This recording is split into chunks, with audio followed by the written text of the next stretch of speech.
Hello, this is Colin Liddell, and this is the Shortpod, a brief and succinct podcast commenting on the events and issues of the day. And today it is the 7th of June, 2020. Right now the world is being swept by Black Lives Matter hysteria. We have seen demonstrations facilitating riots in America. We've seen a lot of activity on social media. There have been a number of events flaring up in other countries, riots in London, demonstrations in places like Australia and Japan and so on. This has been a very polarizing event, and it's generating a lot of debate, a lot of opinions, a lot of viewpoints. And a lot of these viewpoints are very, very charged with emotion. This always happens when racial divisions are invoked, which is what is going on here. The issue is really not police brutality against blacks, it's police brutality in general, which is overwhelmingly directed at poor people, whether they be black or white, as my fellow editor of Affirmative Right, Andy Nowicki, was saying in one of his recent videos. This sort of thing leads some people to suspect that what's going on is part of a process of control, divide and conquer. And that seems to have some plausibility about it, because instead of attacking corporations, you have protesters attacking old statues of Confederate heroes, or in the case of Bristol in the UK, the statue of somebody who was partly involved in the slave trade many, many years ago. Also in the UK, they've been attacking statues of people like Winston Churchill and so on. In America, any statue of a white man will probably be attacked or pulled down if the opportunity presents itself. So this just seems like typical divide and conquer strategy. Get blacks and whites hating each other. Meanwhile, the corporate elite signal how much they support Black Lives Matter to keep stirring the pot. So nobody focuses on their power and wealth. Instead, you get a lot of, sound and fury signifying nothing. That's basically what seems to be going on. But I don't think you really have to take a conspiratorial view of this, although that does add a certain interest to the story. Without a villain, any story tends to be a little bit boring. And the way that the media is working in concert with corporate America, with Black Lives Matter, seems to suggest there is some kind of deflection of people's pent-up rage and dissatisfaction. There's also a lot of anarcho-tyranny. On the one hand, due to the COVID-19 lockdown, people's freedom of movement, people's ability to work has been greatly hindered.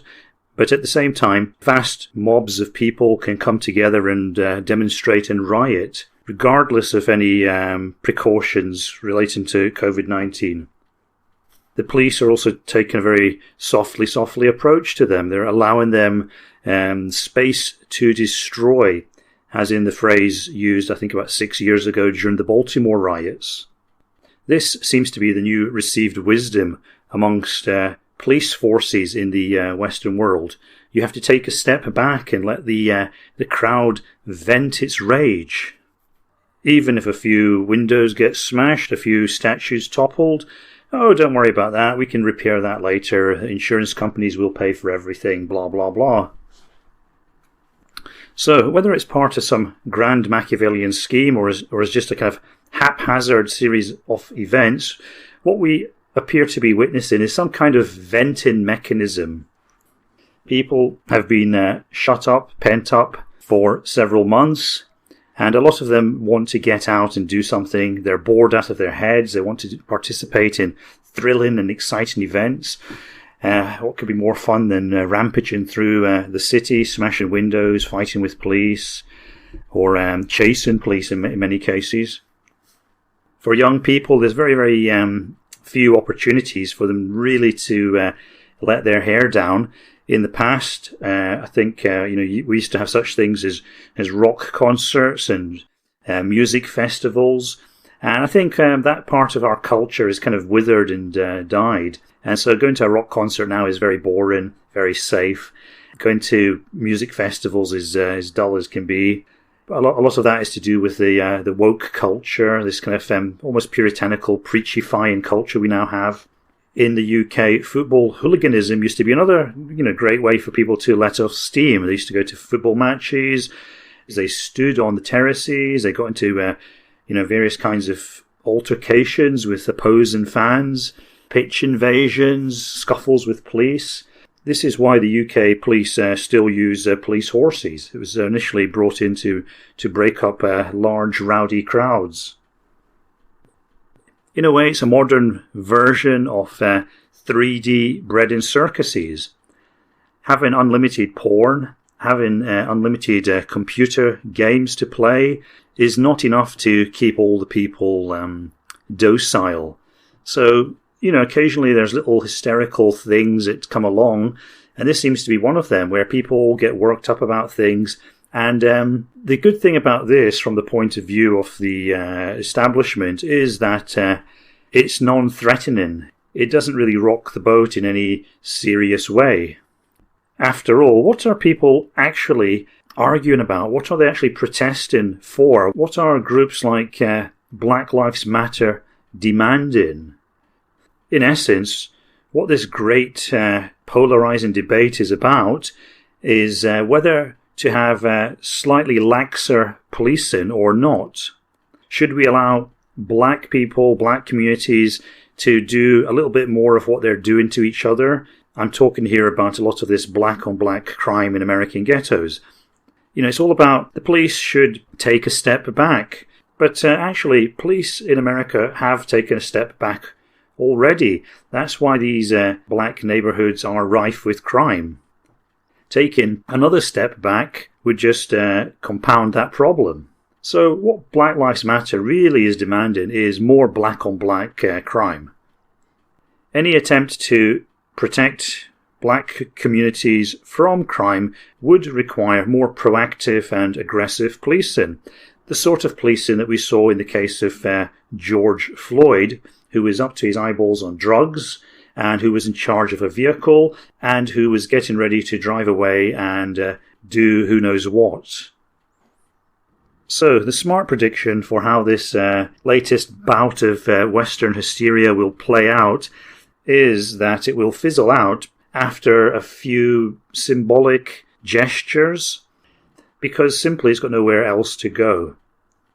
The calls that we've heard from some quarters to defund and disestablish police forces won't really have any traction, because obviously, to defund the police, to push the police into a corner where they all go and strike, that's not going to really work. And eventually there's going to be a kind of reaction and backlash to this carnival of anarchy. It seems that Trump is playing a waiting game here. Somebody said he's doing a kind of rope-a-dope kind of thing. He's sort of rolling with the punches. He's letting the left, go on a rampage and puff itself out, and in the process generate a lot of anti-leftist animosity, so that when November rolls around, he can pick up a lot of the benefits from that. So that seems a very plausible explanation for what Trump's doing. As long as he is seen as a slightly more law and order candidate than Joe Biden, he can play the law and order strongman card. And meanwhile, the leftist inability to discipline themselves and stay at home and obey the restrictions of the COVID-19 lockdown, this is going to help the economy to open up in a way, because people will say after Black Lives Matter, after all these big demonstrations and riots, there's no longer any rational justification for preventing people visiting each other, going to funerals, having a meal in a restaurant, going to a bar, etc. There's no logical rationale for that anymore. So it will speed the reopening of the economy. And, of course, this is another important thing for Trump. He needs the economy to recover as much as possible before November. And this might actually speed up that process. So great going, Black Lives Matter. I think this could possibly be a classic case of the left being hoist on its own petard. So, on that thought, over and out.